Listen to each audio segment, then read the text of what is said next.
Hello and welcome to Bricks. I'm Adam and this is Bricks. This is my channel for reviewing Lego sets and building them and other Lego related stuff. In this video, I'm going to be taking a look at the Luke Skywalker's Landspeeder. This is the Ultimate Collector series from Lego Star Wars. And the set number is 75341. It has 1,890 pieces, and I paid $180 for this set. This set retails, or it did retail for like $240, I believe. So $60 off, which would be like 25% off. I also got it at a time with like a gift with purchase, and also I think it was double VIP points and stuff like that. So my effective cost is still a bit lower than what I actually paid, but I felt like I got a pretty good deal. I would have liked to get this for cheaper even, but I felt like I've been looking at it for a while, and I have actually never done any of the Star Wars Ultimate Collector series sets, so this will be my first one. I don't have a ton of space to display it and stuff right now. Eventually I'll give a kind of a look at my collection and talk about all different stuff at some point, but for now I'm going to put this together. It's been a little while since I've built a big set, and so I did want to get into a bigger one, and this may end up being kind of a member exclusive or Patreon exclusive kind of video here, depending on how everything goes. So while I build, I'll speed the video up, and I might provide a commentary for it, and then I'll slow it back down to review it. Depending on how it goes, it'll be one of those two options. So either way, enjoy. Okay, so for this video, this is kind of one of the bigger sets. It's a UCS set, so I'm going to be doing one of my kind of commentaries while we look at the build, and I might do some stuff that's more of a formal review like normal after this, but I did want to take some time here to say thanks for being a Patreon subscriber or a YouTube member or something there, as I opened a LaCroix when I was recording this. Yeah, thank you so much. That means a lot to me, and I appreciate it. So this is kind of something special. So we're looking at the UCS Luke's Landspeeder here, and this is pretty big, but as far as UCS models go, it's not ginormous. It's not anywhere near sort of the Super Star Destroyers or Millennium Falcons or anything like that. It's still big, but not that big. So we can see we start here building the overall base. It's going to end up being like the center of, I think, the rear, although it could be the front. But we add in a ton of these pieces on the side to get that really nice angle. I like the color there. There is a lot of colors on the inside, obviously, that are not to be seen from the outside, but we can kind of see this starting to take shape. It's just got a kind of base area built up by a ton of plates, and then we add a whole bunch of these kind of inverted slope pieces all the way up on the on these sides to give it its kind of really nice shape there. So I thought that was nice. I also thought they did it, I mean, Lego designers amaze me, especially on like stuff this big, where there are things done in the early steps of the build that I might not recognize what they're for at the time, but come lay the groundwork literally for some pretty impressive stuff later. So a lot of the stuff right now that I'm working on isn't necessarily something that's going to automatically translate to the end, but it will have contributed in some way. So I'm pretty impressed by that. We had some different tiles in here. We had some different plates of various colors as well, which is a nice design choice. Helps clear up the build process a bit. And surprisingly, there are some like little 1x1s in various places here that for a model this big you might not anticipate, but there are like 1x1 tiles in here that aren't seen from the outside. Now moving on to the second bag of pieces, we have most of the base kind of figured out here. There's a couple more bigger pieces, as well as like those window pane pieces that you can see kind of in the inventory. We tile out kind of what's going to be the cockpit area, I believe, and then we will add on the kind of base of the chairs or the seats there. So that's done with those ingots and those tiles kind of at the front end there, and we have some I think we have some clips that'll be behind that, but we will do some detailing in the kind of center console area here as well. So that's what we're working on, and I think, you know, you get into these internal details relatively quickly for something like this. This reminds me a little bit of some of the icons, like car vehicles to a certain extent. It's probably a little bit bigger than those generally, but it feels almost like a similar scale model here. And I thought it was pretty interesting how early the kind of like seat and interior details, like the center console kind of controls in there, came into play, because it is so shallow that you start building those right away. Onto the next bag of pieces here, and we're going to kind of start building out maybe more of the rear, where eventually the engines will be placed, as well as some of the iconic Landspeeder kind of shapes and stuff. And we're also going to add the back of the seats there, so those get clipped in. It has a nice little area. We add these nice corner pieces here that are pretty like tiled out, that give it its iconic shape where it sort of flares out at the rear.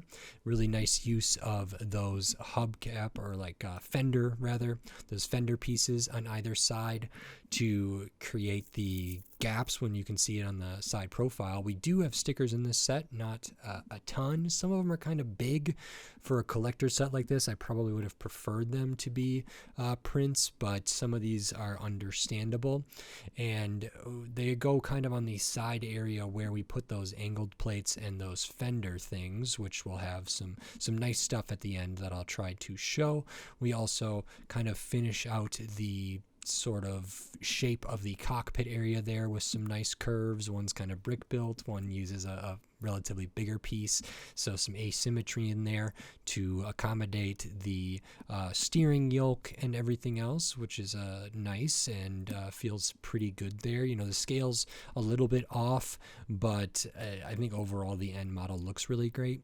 A lot of studs on the side stuff here to build up the side, and then we add some extra little details with like that ladder there, and on that side as well there's some flexible tube elements that connect in a kind of unique way in this set, that the ladder elements there kind of in those grooves towards the left side of the screen, that part of the ship, which will be the front of the ship, there, that the ladders that are clipped in help the flexible tubing. I'm kind of trying to make room here on my desk for these bigger panels, bigger plate pieces while I build, so I can have all my pieces out here. My desk isn't super great to build big sets on.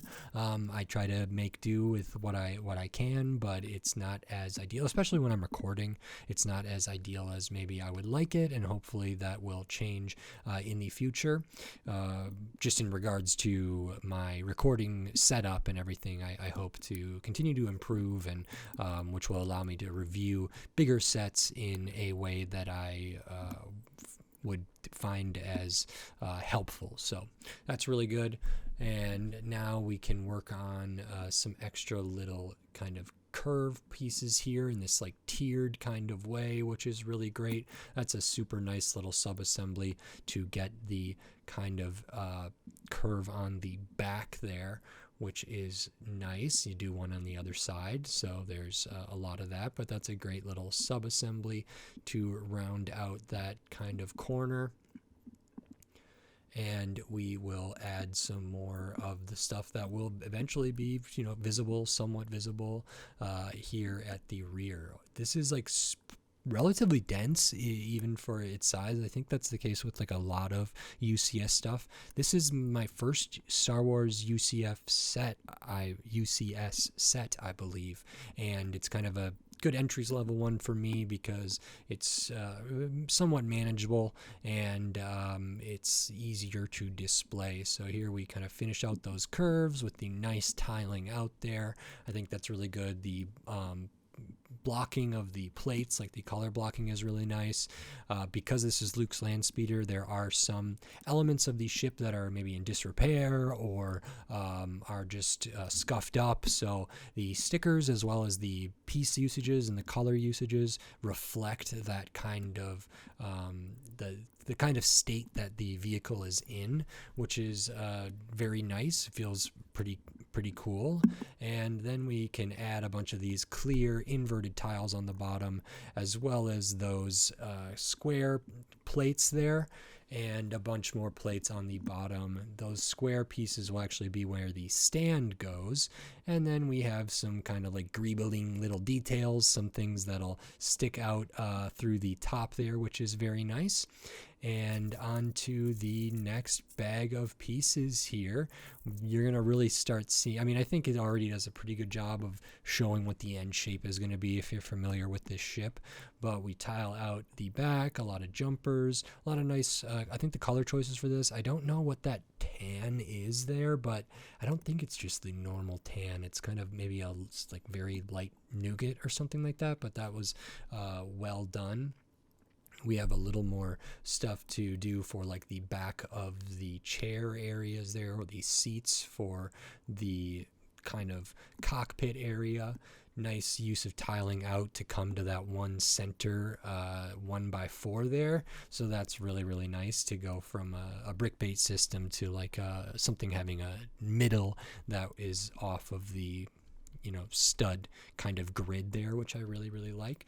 Finish up a couple more details to kind of round out, and then add the headrests or the final portion of the seats, which came together well. And we laid the actual seat portion, the bottom portion of the seats, quite a long time ago in relation to the build. So that's kind of impressive there.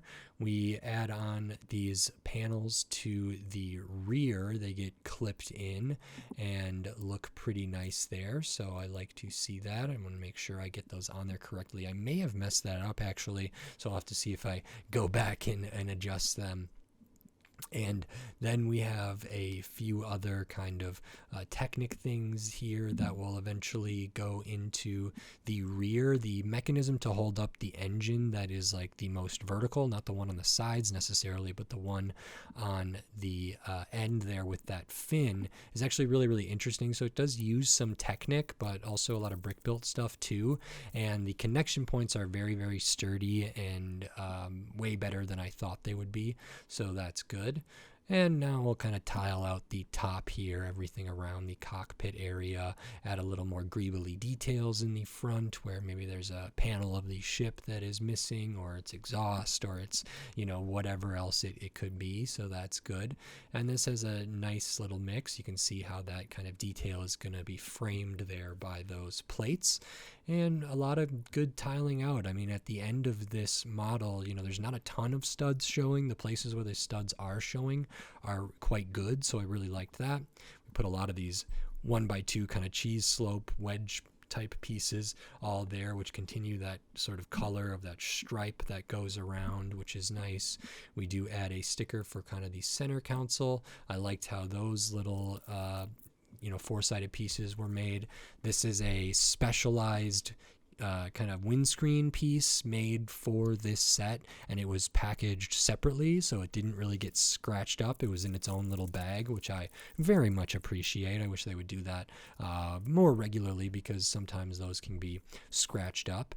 And now we can kind of set aside the main portion, the body of this vehicle, this Landspeeder, to work on the front end, and that'll connect in a very basic way, but I think I like how they did this. So we have these relatively big kind of round corner-ish bricks there that are nice, and unfortunately those are going to be pieces that we will have stickers on, but there's some really cool like upside down building in here and some stuff to get this together so that those pieces are upside down and we see the bottom of plates, but then we do some different studs on the side brick usage to kind of put studs where there were anti-studs and have some nice upside down building there. So that was always a treat to see. And then we kind of add some other little details down here that are, you know, a lot smaller than I think normally, but this is a nice little contraption that adds a ton to the front look of this, and it also helps with some of those flexible tubes. Those silver flexible tubes are what I was referencing there. They're kind of that gray thing-ish, silvery kind of stuff, and I did not think I was going to like how those worked, and I actually really did, so that's great. And here we add the kind of other portion of the front of this, and we add some stickers here. Now these stickers I did not like putting on. I think I did an okay job. Those are the two main ones that I think really should have been printed, but you know, they're not, so that's the reality. And those just connect with some ball joints. I think those are mixel joints actually, and then we do add a bunch of tiles and plates that can help lock everything in. And here we're feeding in all these flexible tubes to get that like iconic look on the profile there. So they go around that little like front sub assembly, and they also go through that ladder that we added in there, and that looks really nice. It's super cool. I'll show a little bit more of that at the end. So I really appreciated that. And now the last like few things that we have are a couple little details there. You can see the profile, how all of the details on the side work, and then we're going to work on kind of the engines, or I don't know what they call them, just the propulsion sort of thing. Typically this has like 3 main kind of engines on the back, one on either side plus one in the middle that's raised up. And in this case we are working on one that seems to be in, like I said, a little bit of disrepair, I believe. So there's going to be like more greebling details on this one, less stickers on this one than some of the other ones. And other than that, there is a lot of similar building and similar piece usages. That is, at least if I do have this one pegged as the correct one that I think it is, given the that piece that's like also flexible there. I think that was used for like a Gundam like reins for one of the creatures that they ride. I believe that I first saw that piece maybe from some episode 1 sets, but I'm not positive. But anyway, it makes use of that piece as well as like some different whip pieces and other little greebly things to kind of make this exposed engine appear similar to how it does in the movies there.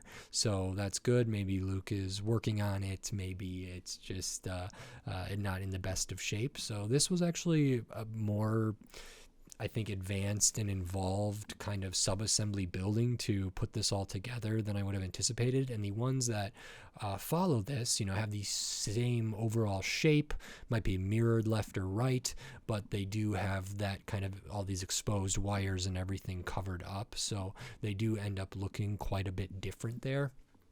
And I really liked how this came together. It's pretty nice. It attaches very simply, super easy to get that in there, and feels very secure, even though it's just those kind of 2 Technic pins there. On to some more here, the next bag of pieces, and this is going to be built a little bit differently here. So as we go through this, I'll try to point out where things might be different, but the ending shape will ultimately be, you know, identical, hopefully, which is impressive that Lego's able to do that. And these were also bigger than I thought they were going to be, these kind of little engine blocks here. And so that's nice. It can maybe try to give you a scale, a sense of scale of what the overall model looks like. And They use just a lot of like sub assemblies kind of put together, nice little slopes. This one does have some stickers in here. Again, I think it'd be better so that these like stripes and this kind of pattern would go consistently from like piece to piece, and not have kind of the design span multiple pieces. And if it was a print, I don't know if it would be better or not, but as is, I just tried to do the best that I could with the stickers, and I think it ended up looking okay, so I'm not too mad about that. I'm more concerned about the larger stickers at the front, and then the sticker for like the information placard, which I believe they are no longer going to be doing stickers there. I think they're going to be doing prints there. That one on that side actually connects a little bit differently, with some bar elements going through some hollow studs, and now we can work on the sort of top engine here, or propulsion area, that will go on the kind of fin subassembly we attached to the main area much earlier in the build. And we're nearing close to the end here, so that's exciting.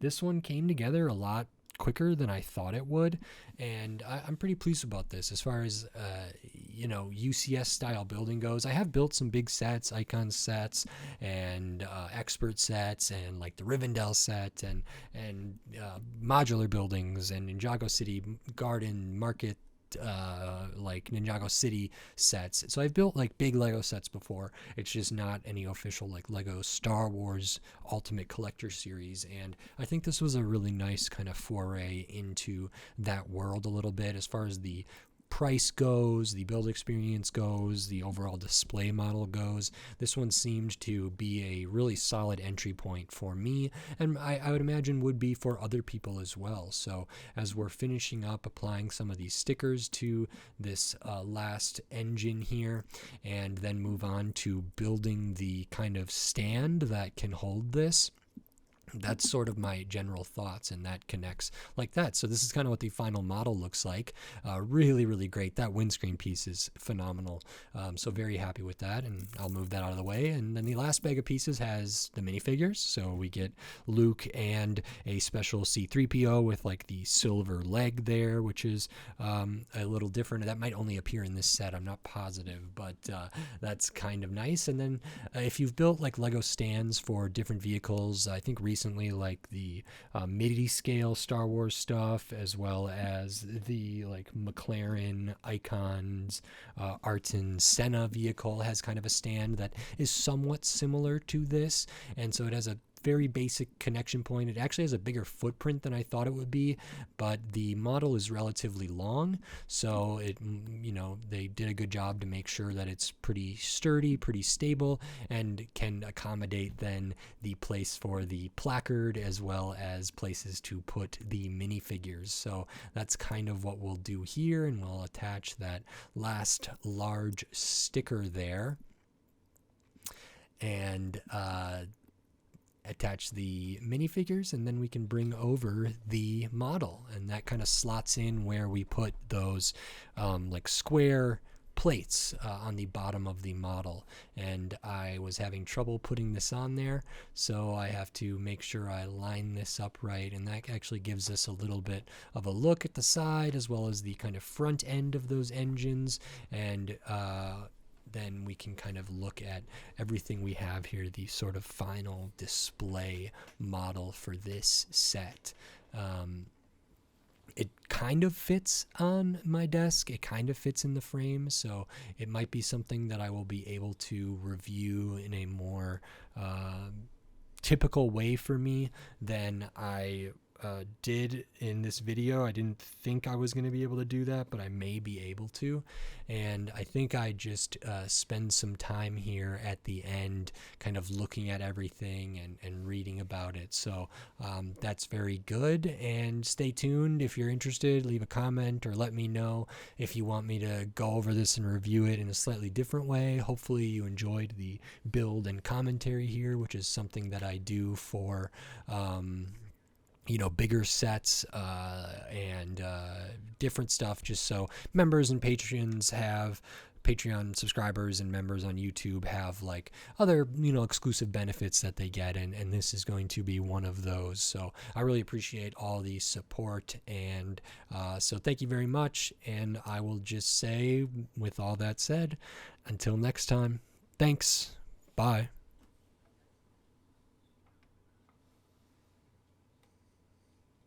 Okay, now bye.